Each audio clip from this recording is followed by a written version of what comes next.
माहारिनि बिफा महात्मा गान्धीनि गोथार जोनोम सान एबा गान्धी जयन्ती 54थि जि महात्मा गान्धीनि गोथार जोनोम सान बेखौनो अहिंसानि पुजारी महात्मा गान्धीनि जि आदर्श बेखौ मान होनानै भारतारि आरो मुलुगनां दरबाराव मुलुगनां अहिंसा सान हिसाबै बा इन्टारनेशनेल नन भायलेन्ट डे हिसाबै दिनै सारा मुलुगानो दिनै खुंदों आरो इउनाइटेड नेशन अर्गेनाइजेसना बेखौ मर्यादा होबाय। दा बेखायनो दुलाराय बर' फरायसा आफादा थांनाय गोलाव समनिफ्राय महात्मा गान्धीनि बे जोनोम सान इन्टारनेशनेल डे अफ नन भायलेन्सखौ बर' माहारि जौगानाय, बर' हारिनि थांना थानाय, माहारिनि जिउआव गोजोन खौसेथि आरो अनलायनायनि गेजेरजों हिंसा गैयै मोनसे समाज गायसननायनि बा हाथियार गैयै मोनसे समाज गायसननायनि थाखाय जोङो खावलायबोदों, हाबा मावबोदों। दा बेबायदियैनो दिनै जोङो फिन सनितपुर जिल्लानि ढेकियाजुलि बे त्रिमुर्ति भवनाव जाय जायगायाव नेरेला कसारि, रतन कसारि आरो मनिराम कसारि आरो गुबुन गुबुन भारत उदांस्रिनि समाव मुंख्लं जादोंमोन, बे शहीद नगरियाव महात्मा गान्धीनि बे भारत नागार सोमावसारनायाव जायफोर मुंख्लं जादोंमोन बे थावनियाव जोङो दिनै थुबुर जादों। आङो बे समाव महात्मा गान्धीनि सोरगोआरि जिउमानि आलो गोजोननि थाखाय इसोरनि आरज गाबदों आरो लोगोसेनो जायफोर उदांस्रिनि दावहारु, जायफोर मुंख्लं बिथांमोननिसिमबो आलो गोजोननि थाखाय इसोरनि आरज गाबदों। बड'लेण्ड आन्दलनाव अहिंसा आरो गणतान्त्रिक पन्थाजों बड'फानि आदर्श आरो बड'लेण्ड दाबिखौ लानानै जायफोरा सोमावसारनानै मुंख्लं जाबाय बिथांमोननि सोरगोआरि जिउमानिसिमबो इसोरनि खाथियाव आं आरज गाबबाय। दिनैनि बे अहिंसा सान फालिनायनि गेजेरजों बर' हारियाव हिंसा हिंसि गैयै मोनसे समाज, एना एनि गैयै मोनसे समाज आरो हारिनि गेजेराव एसे एनै खोथा बाथ्रानि फारागथि थानो हायो, जोङो तर्क जुक्ति खालामनो हायो, खिन्थु बाथ्राया जाहैबाय जे जोङो बयबो अनलायनानै कनस्ट्राक्टिभ पजिटिभ मोनसे लामाजों जेरैबायदि Nelson Mandela, Martin Luther junior किं बिथांमोना महात्मा गान्धीनि आदर्शखौ लानानै गाव हारिनि उदांस्रि, गाव हारिनि थामोनथा रैखाथि,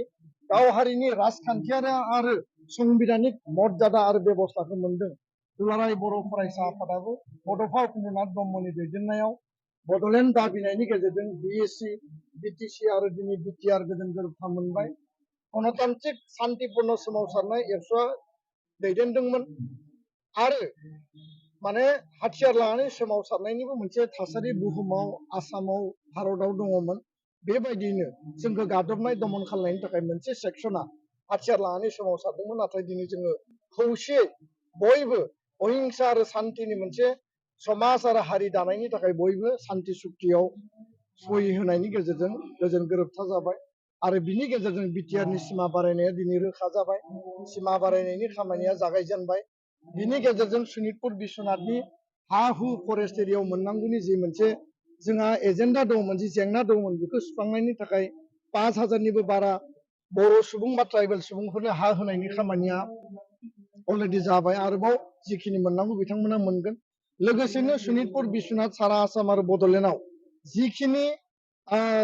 भेन्सार स्कुल दङ प्रभिन्सियेलाइज खालामनायनि थाखाय college provincialisation, high secondary junior college आरो हाई स्कुल, बिनि उनाव एलपि एमइनि प्रभिन्सियेलाइजेसन बे खामानिया जागोन। दा बेखायनो समाज मोनसेया जौगानांगौ, थांना थानांगौनि थाखाय जोंनो गोजोन थासारि नांगौ आरो अहिंसानि मोन्थोरजों जोङो हाबा मावलांनांगोन। अहिंसानि ओंथिया बे नङा जे जोङो निउट्रेल जानांगौ, निउट्रेल फर्स हिसाबै खामानि मावनांगौ। महात्मा गान्धीनि आदर्श जि फिलसफि बे जाबाय अहिंसा माने जों सत्याग्रह खालामनो हायो। अहिंसा माने जोंनि जि दाबि दावा, जोंनि जि मोनथाय अधिकार, फान्डामेन्टेल राइट्स, कनस्टिटिउसनेल पलिटिकेल राइट्स, बेखौ मोननो थाखाय जोङो एसेम्बल खालामनो हायो, ज' जानो हायो, खुद्रिसारनो हायो, डेम'क्रेटिक पिसफुल जोङो मार्च रेलि खालामनो हायो आरो हांगार स्ट्राइक खालामनो हायो। नाथाय जोङो रावनिबो खहा मावनाङा। जोङो जोंनि स्टेन्डआव थानानै जोंनि डेम'क्रेटिक जि मोनसे सिन्ता आरो जोंनि जि हाबाफारि बा जि मोनसे जोंनि माने एजाइटेसन बेखौ जों लाखिनो हायो। दा बेखायनो एबसुआ फैबाय थानाय समाव महात्मा गान्धीनि आदर्शजों, अहिंसा खान्थिजों, गणतान्त्रिक पन्थानि गेजेरजों जोंनि जि दाबि, जोंनि जि जेंना, जोंनि जि मोनबावनांगौ दङ बेखौ जोङो मावलांगोन आरो बेयाव रावनिबो खहा खालायाबासिनो जोंनि दाबिखौ जोङो मोनफुंनायनि थाखाय हाबा मावगोन। बड'फाया जि गेरेमसा माहारि दानायनि बाथ्रा बुंदों, बेखौ मोगथाङाव जाफुंसार होनो थाखाय गेरेमसा माहारि दानायनि थाखाय माहारिबादनि सानथौ सानस्रिखौ लानानै हाबा मावलांगोन आरो दिनैनि जि अहिंसा सान फालिनाय गान्धी जयन्ती खोब मोजाङैनो जाफुंसारबाय जोङो रेलि खालामबाय प्राय माने 4-5 किल'मिटार आरो दिनै बयबो इन्टेलेक्सुवेल स्टुडेन्ट माहारियारि आफादफ्रा दिनै ज' बाहागो लादों बे जोंनि थाखाय मोनसे गुड साइन आरो बेखौनो आं फोरमायबाय गोजोन्थों सनितपुर बिश्वनाथनि माखासे फोरोंगिरिफ्रा टेट पास जानानै दङ बिथांमोना दासिमबो थिसनथायखौ मोननो हायाखै बेयो मा थासारियाव दङ बिटिआर सरकार आसाम सरकार आरो कार्बि आंलं जि माने काउन्सिल दङ जे 6 सिडुल काउन्सिल बे ओनसोलफोराव टेट एपइन्टमेन्ट होनायनि हाबाफारिया गोख्रै जानांगौ बिनि थाखाय जों दाबि होबाय थादों बिटिआर सरकारा माखासे पस्ट बिथांमोना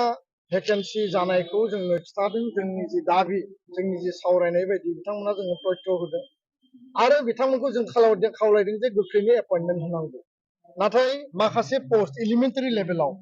लवार प्राइमारि आपार प्राइमारियाव एसआइइउ एप्रुभेल स्टेटआव जानो गोनां दङ जोङो गिबि मन्थ्रिखौ बुंबाय जोङो सोलोंथाइ मन्थ्रिखौ बुंबाय नाथाय बिथांमोना बे हाबाफारिखौ मावगासिनो दङ होनना बुंनानै दिनैबो एसआइइउ एप्रुभेलखौ सेंसन खालायाखै जायनि थाखाय 5-6 हाजार टेट क्वालिफाइड टिचारा दिनै एलिमेन्टारि लेभेलाव एपइन्टमेन्ट मोननो हानाय पर्यायाव फैयाखै जों खावलायदों जे बिटिआर काउन्सिल सरकारा मोनसे मिशन मद लानानै हाबा मावनांगौ आरो एपइन्टमेन्ट थिसननांगौ सिनियर टिचार सिंगल टिचार गोबां स्कुल दङ बिनि थाखाय खामानि मावनांगौ लोगोसेनो आसामाव जिखिनि टेट थिसननांगौ दङ जेराव माने सिंगल जिर' टिचार दङ इजिएस सेन्टारफोर दङ माने बेयाव एपइन्टमेन्ट होनायनि खामानि मावनांगौ बेखौ जों दाबि होदों सनितपुर बिश्वनाथनि 75 खान इजिएस स्कुलाव पस्ट क्रिएसन जागोन 2 कुरि आरो बेयाव गोख्रैनो एपइन्टमेन्ट मोनगोन बे बाथ्राखौ आं दिनै स्पष्टयै बुंफिनबाय माहारियाव हिंसानि थासारिजों दिनैसिमबो माखासे आयेननि उनाव थानाय सुबुंफोरा गावथारजानाय बा बुथारजानायनि थासारि दिनैसिम गोबां सिचुएसन समाज आरो हारि थांना थानायाव बा मोनसे सरकारनि बेबस्थायाव गोबां थासारि फैयो जों लुबैया जे दाय गैयै सुबुङा सोरनिबा गुलिजों सोरनिबा दमनजों थैनो गोनां जानायखौ जों लुबैया दा बेखायनो शान्ति आरो अहिंसानि परिबेस जोंनो नांगौ आरो सरकार मोनसेयाबो आयेननि बेबस्थाखौ रावनिबो जिउखौ खहा खालामाबासिनो जाहाथे हाबा मावो बेखौसो जों आपिल खालामो गोजोन्थों